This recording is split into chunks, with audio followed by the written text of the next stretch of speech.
Myth-busting moons. 1. Satellites are artificial. No.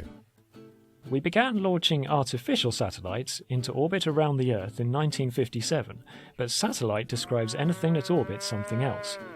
Technically, the planets, comets, asteroids and so on are all satellites of the Sun, but we tend to reserve the term for objects going round things that go round the Sun. The Moon is the Earth's only natural satellite. Most other planets have more than one natural satellite, and so do many other smaller objects. 2. Capital letters don't matter. Wrong. The Earth's satellite is called the Moon. That's its name. The Moon is the Earth's only moon. Most other planets have more than one moon, each with their own name. 3. Only planets have moons. No. Things smaller than planets can have moons too. Even asteroids only a few kilometers across can have a smaller asteroid orbiting them. Pluto is no longer regarded as a planet, it's too small, but it has 5 moons. Several other icy bodies similar to Pluto are also known to have moons.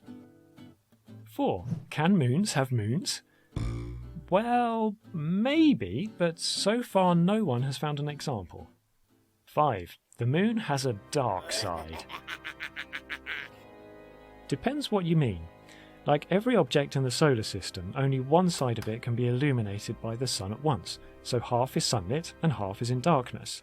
However, the moon rotates on its axis, so that all sides of it see the sun eventually.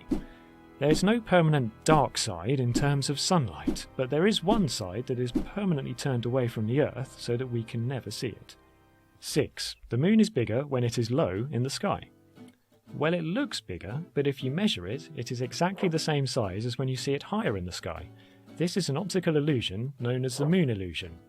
The explanation is probably that when it is high, there is nothing nearby to relate it to, but when it is low, distant trees or buildings lend a sense of scale. 7. Supermoons are special. No. At least once a year you'll find some nonsense on the internet claiming that a supermoon is about to happen and that it will look really big.